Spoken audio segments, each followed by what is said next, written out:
Hello everyone and welcome to Chapter 2. This is Culture and Interpersonal Communication. Before I launch into lecture mode, I just want to briefly touch on your participation assignment for this week. Please review the activity on page 34 of your textbook. This is Activity 3 on page 34 of the 14th edition of your textbook. This is going to be at those final chapters at the end of the Chapter 1.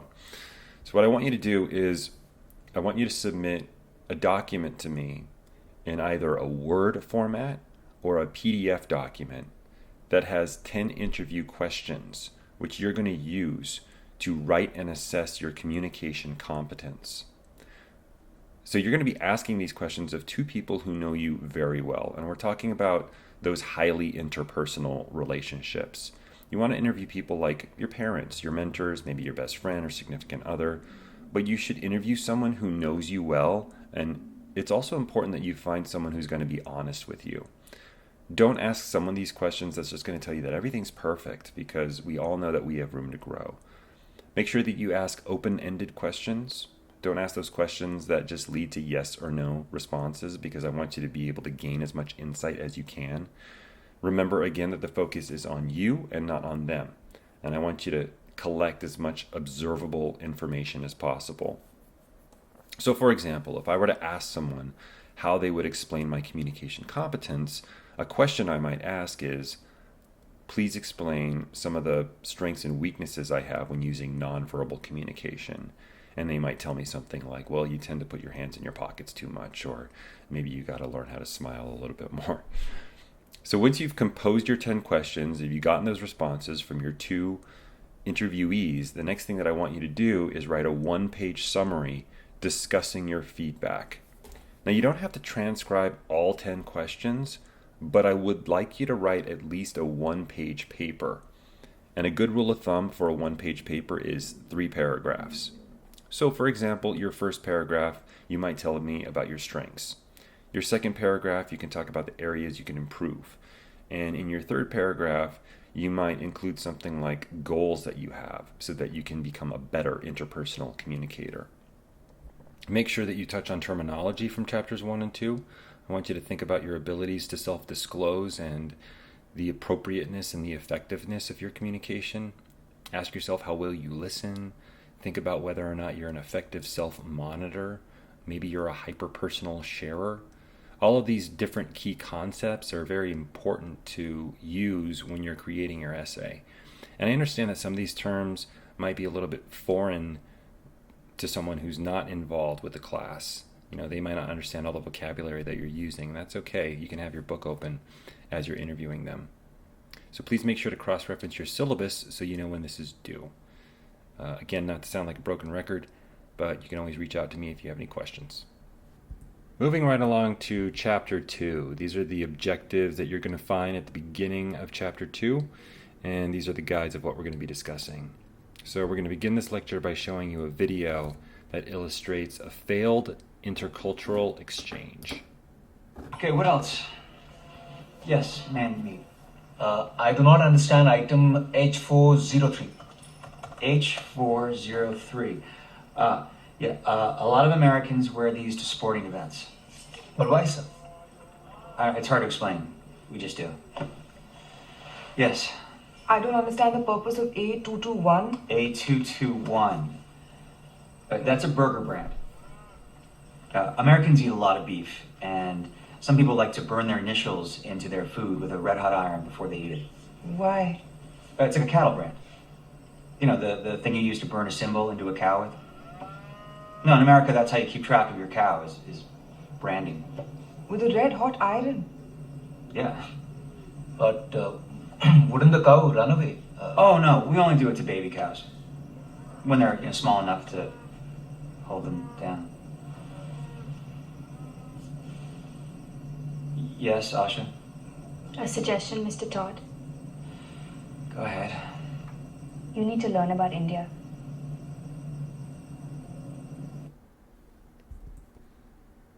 So what we see in this brief video is an instructor of an international group from India who's trying to learn about American culture. And there really are a lot of failed communication attempts in this video. First, when the student brings up the Wisconsin Packers cheesehead hat that a lot of fans wear to football games, he's really unable to explain why it's culturally significant. He doesn't even seem to take the time to look it up for you and say something like, maybe we can learn about this together. He's sort of dismissive about the question and says, I don't know, that's just what we do here. He also sort of fumbles his way through explaining the branding iron that someone uses for branding a cow without understanding the depth or maybe the cultural significance of cattle to people of India and their faith. Because if you know anything about India, they consider cattle to be sacred, and they very rarely, if ever, eat beef, and they would definitely never brand a cow, because to them that would be abuse. He sort of half-heartedly dismisses it, like that's just what we do here, and doesn't seem to understand the impact it will have on his audience, which is something that the lady points out at the end of the video. So whether it's intercultural or just interpersonal communication, understanding someone's background or anything about the people that we're communicating with really helps build respect and helps build a feeling of value. You're showing that you value the other person and their culture because you're taking the time to get to know that person. So let's briefly touch on the term culture. What is a culture exactly? Your textbook defines it as the language, values, beliefs, traditions, and customs that people share and learn. So we all belong to many different cultures. In America, for example, we have a whole breadth of different values between those of us who are in this country, right? We share very different traditions. Maybe you're familiar with the tradition of eating turkey on Thanksgiving, but other people might have something different that they do. Maybe some of us don't celebrate Christmas. So think about our religious backgrounds and our unique cultures that come from our family. Maybe we have a different ancestry and we come from different diverse backgrounds, but we are all part of what makes up a culture. Being able to identify as someone who is a member of a specific culture not only means that we recognize similar interests, but that we also recognize our own unique social identity.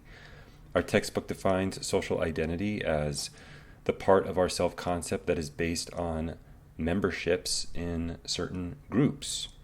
So our textbook points out that there are both in-groups and out-groups. In-groups are basically those groups that we identify with, and out-groups are those that we view of as different. So think of the certain in-groups that you identify with, even at your own school. Maybe at Palomar College, you're part of the speech and debate team or the track team. Maybe you're an honor roll student or you're a football player. These are all different in-groups. This also aligns nicely with our co-cultures. Co-culture is basically the perception of membership in a group, and we have several different encompassing groups, and I want you to take a few minutes and think to yourself what co-cultures you belong to. You can look at something as simple as physical attributes. Are you a blonde, brunette, or a redhead? You're part of a certain group, whether you want to be or not. You can also think, are you a straight A student? This could align nicely with your intelligence. Maybe you have specific hobbies or sports or specific interests, like maybe you're part of the drama club or you're part of a choir or you're in band. Maybe you are a son or a daughter or a big brother or a little brother, so you can just look at things like your familial orientation. Even your socioeconomic status can help identify your certain group, and that says a lot about your identification to other in-groups and out-groups. So think about the other labels that you put on yourself. These are all different identifications of your co-cultures and your in-groups. So intercultural communication is the process that occurs when members of two or more cultures or co-cultures exchange messages in a manner that is influenced by their different cultural perceptions and symbol systems. So intercultural communication occurs within these small dynamic in-groups. It doesn't always have to be a large international culture or something that we think of as global or continental, but we all have different unique cultures that we identify with. And this influences our language and the way that we communicate with one another.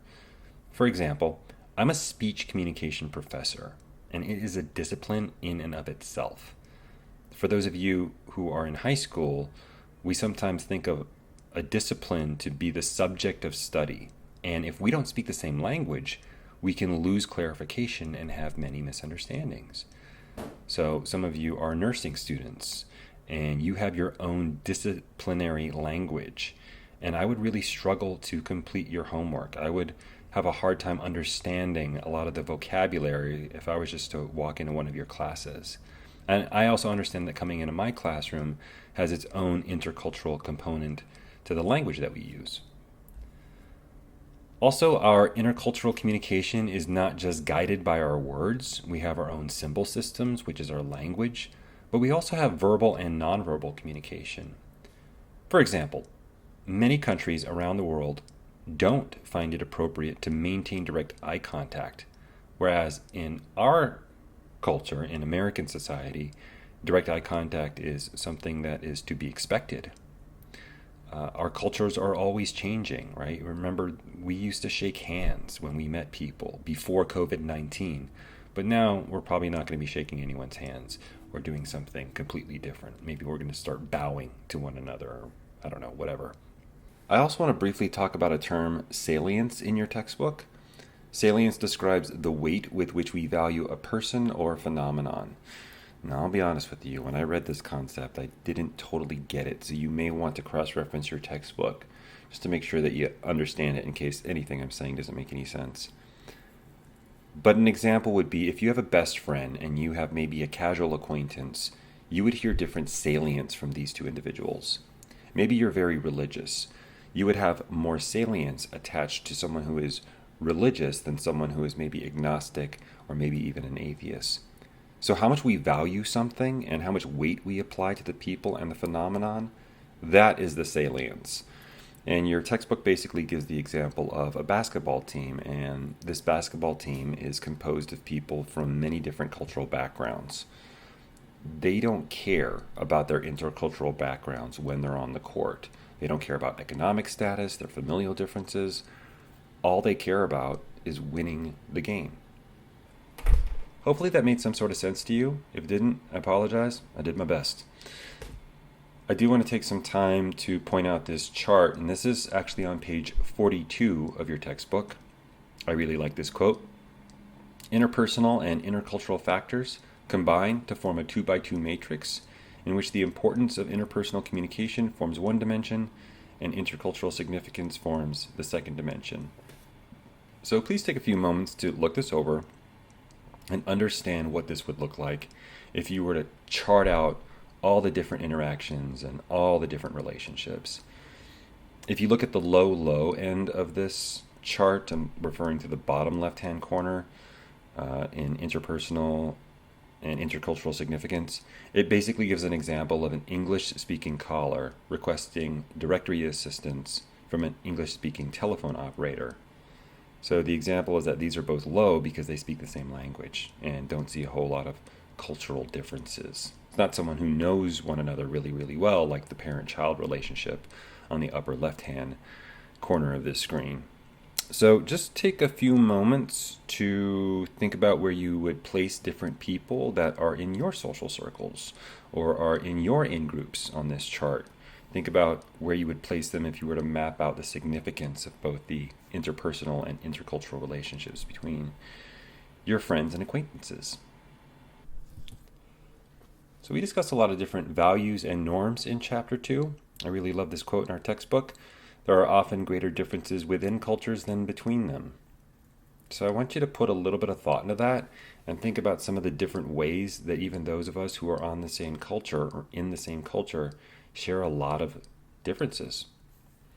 The textbook defines low context culture as using language primarily to express thoughts, feelings, and ideas as directly as possible. So in America, we are definitely a low context culture.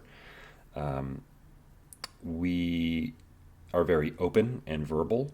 In our society, we very much honor extroversion.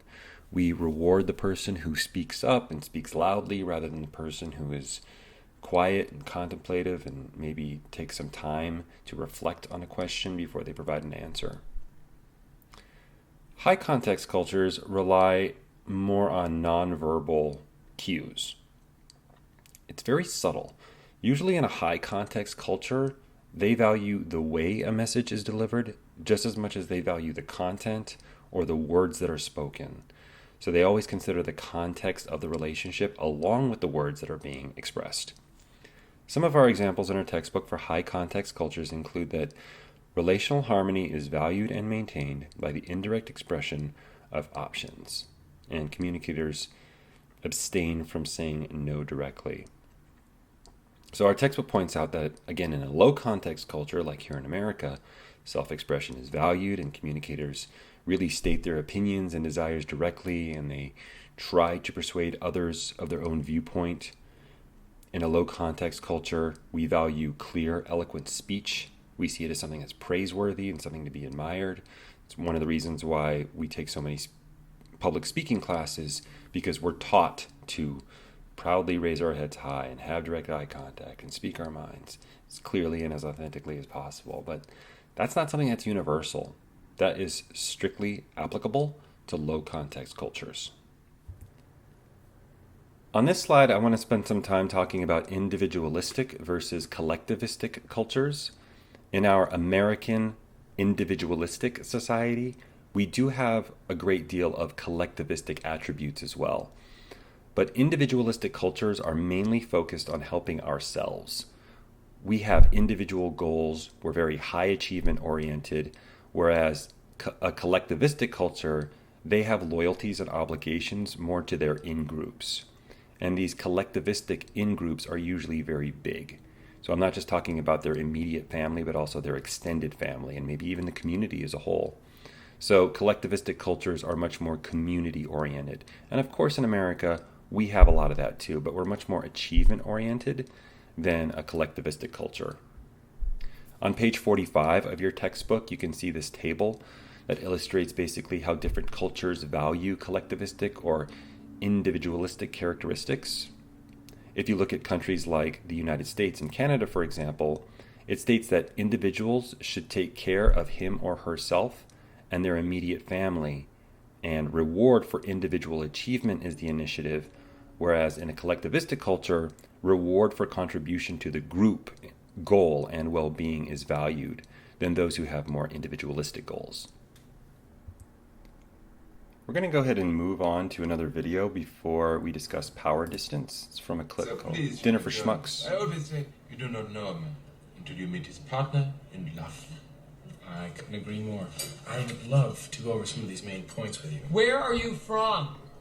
We are from Switzerland. Barry, you know what? We're going to focus on business. Switzerland! I love Switzerland. It is one of my favorite countries. I love your army knives with the toothpicks and your cheese. Does the cheese come out of the cow with the holes? Our countries are not enemies. They are friends. We are friends.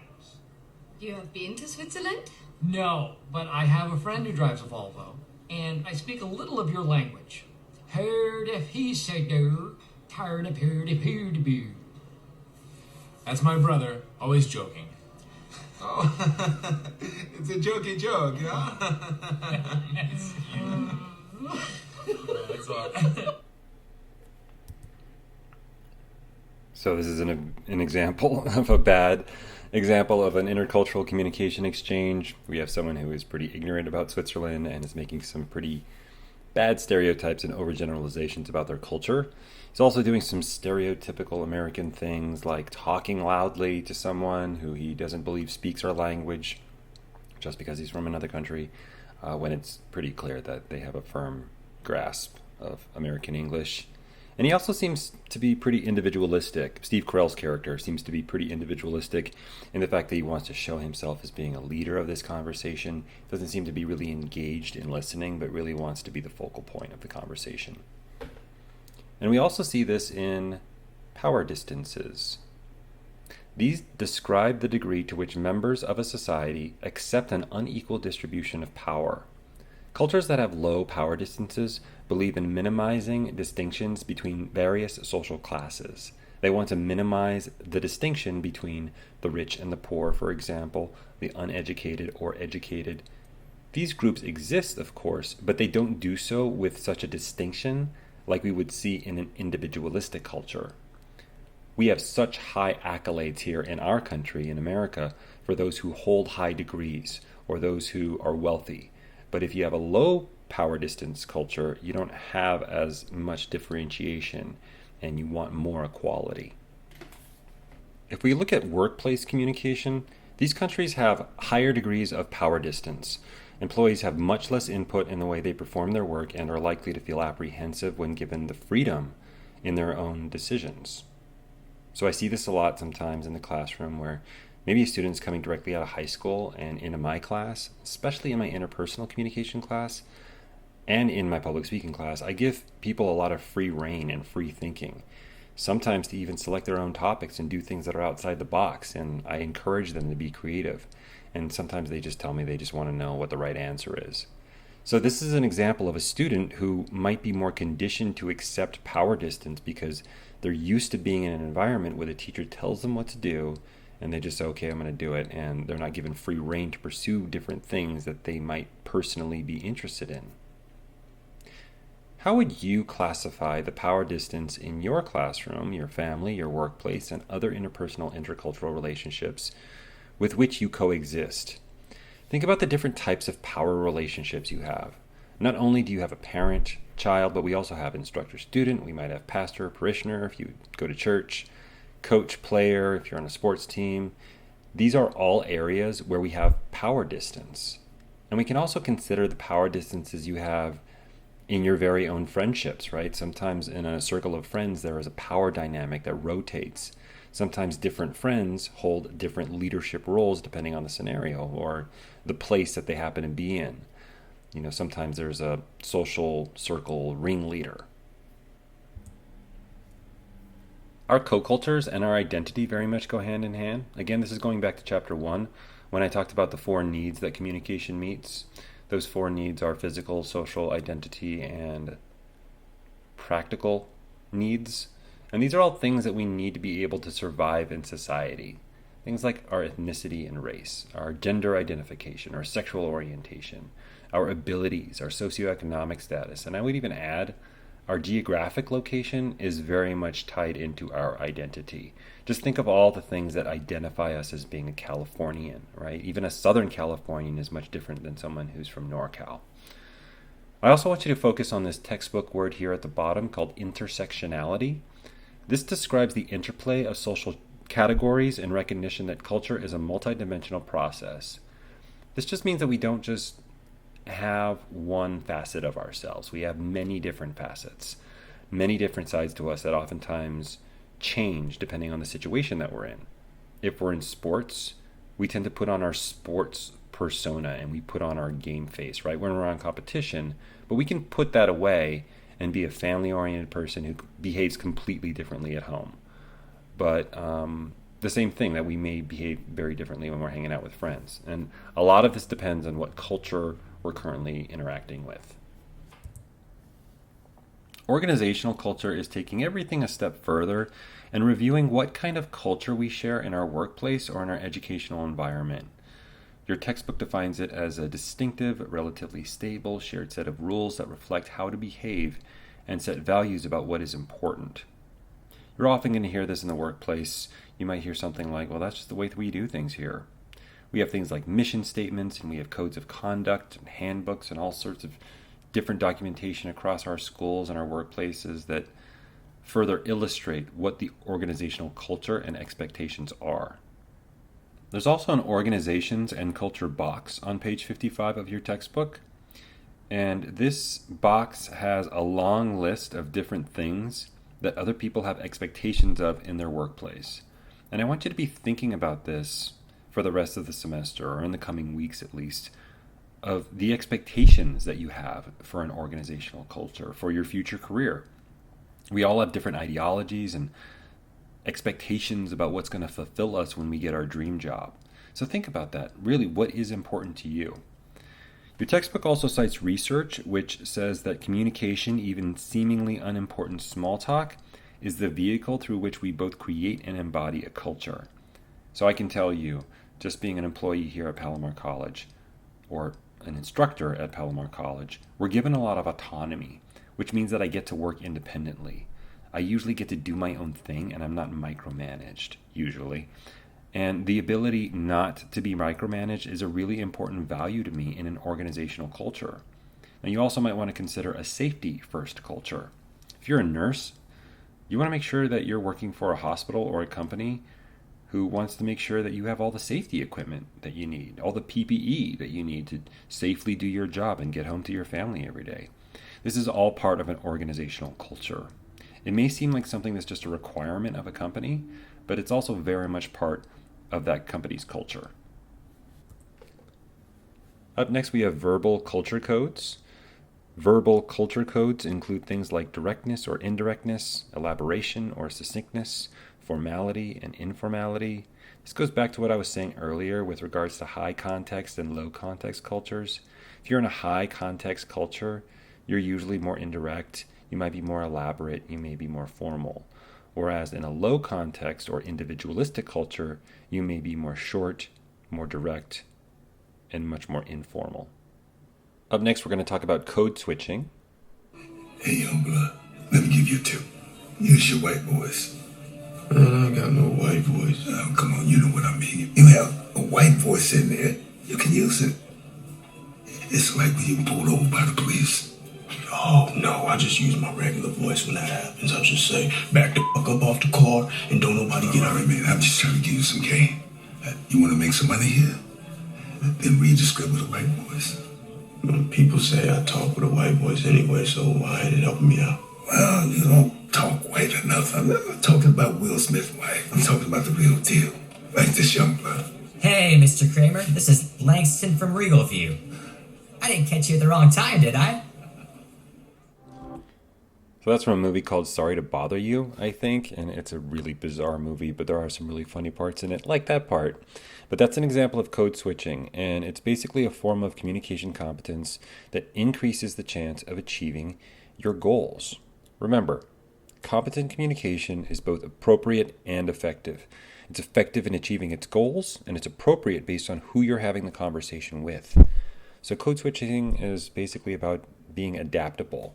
Just think of all the different people that you speak with on a given day. 1 minute you're speaking to your best friend, and then you turn around, you might have a conversation with your professor, and later you might have a conversation with your brother or sister, grandparent.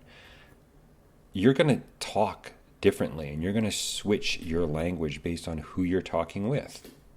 That's code switching. And just like our language, our nonverbal culture codes are also going to follow code switching. You might change your physical nonverbal behavior. You might change your hand gestures or how you maintain personal space with all these different relationships, just like you would verbally. For example, if I'm hanging out with my friends, we make some pretty obscene hand gestures to one another because that's just how we communicate with one another. It's not appropriate, but it works for our relationship. But if I were to do those exact same hand gestures in the classroom, or in front of a parent or one of my colleagues, it would probably get me into trouble. So think about how you use your nonverbal and your verbal codes and how you switch your codes when you speak to different people. In order to develop intercultural communication competence, our textbook gives you these 5 key approaches.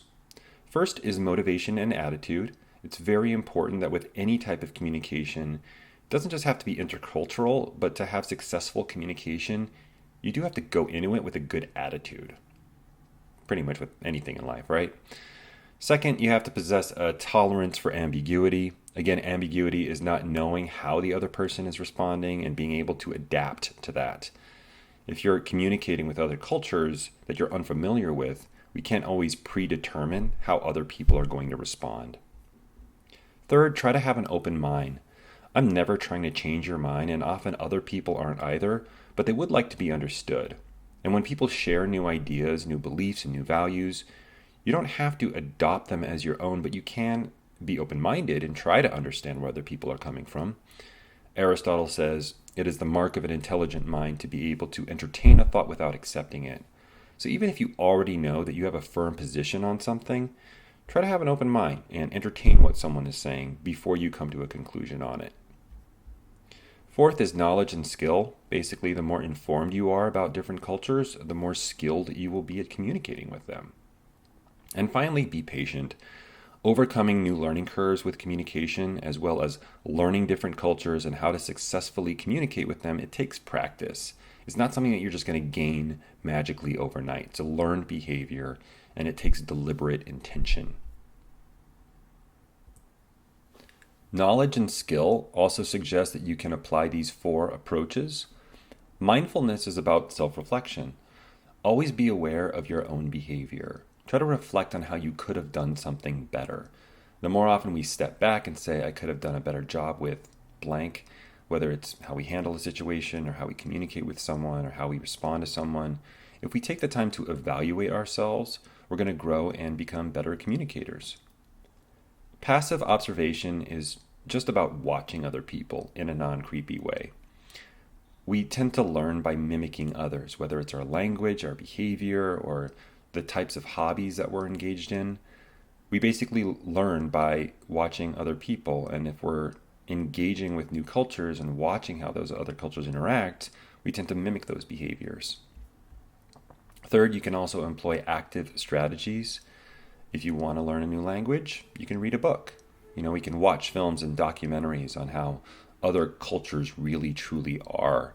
You do have to be careful though, because there are a lot of really bad films out there that are poor examples of how a culture really truly is, especially if it's fiction.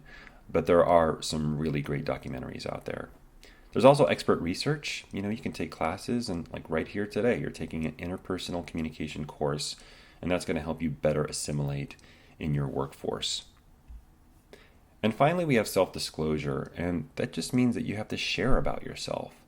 As you want to learn to get to know other people, you also need to share about your own culture.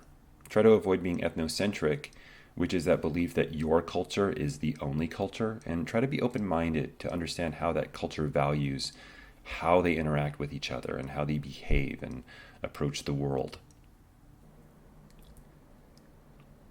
It's always important to know that if you're going to another country, you may experience culture shock and even reverse culture shock. When soldiers return home from war, or students who study abroad return home from overseas, sometimes they not only have culture shock when they travel, but they also have reverse culture shock when they return home. Because being around new languages and new modes of how everybody does things and go about their daily activities, all of these different things tend to be a shock to our system. Now, we all love doing a bunch of diverse activities, but we do tend to be creatures of habit. And when we step out of those habits, it can be a little bit disruptive to our system, and that's where cultural adaptation comes in. So understanding that to others we have new identities, and that we're always growing our identity every day by becoming familiar with new people and new surroundings and new experiences. That is pretty much it for Chapter 2. I want to quickly review your assignments, which are going to be due in Week 3. Your interview essay assignment will be due in Week 3. And again, you're going to be engaging in your communication competence activity that I talked about at the beginning of this pre-recorded lecture. You're going to write 10 questions, which are open-ended, in order to assess your communication competence. Then you're going to interview at least 2 people that are highly interpersonal relationships. These should be people who are very close to you. Again, you're going to submit an essay in either Word or PDF. You will not get credit for this assignment if you submit it to me in other formats like Google Docs, Pages, or any other format. It's very important that when you're submitting typed documents to me, that you submit it in the correct format. Remember, when you're structuring your essay, to share your strengths, your weaknesses, and goals when you're creating the essay. Additionally, and I don't have this up on the slide, is you're also going to hand in the first part of your assertiveness project. You're going to learn how to improve your assertiveness skills in this class. You will be submitting the first part of your 4-part assertiveness project, which you're going to be submitting periodically throughout the semester. The first part is just to identify an assertiveness goal, and that's also going to be about a page long. Again, there are more details up on Canvas about how this should look. As always, please don't hesitate to reach out to me if you have any questions. I'm always here to help you succeed, and I hope you guys are having a fantastic week.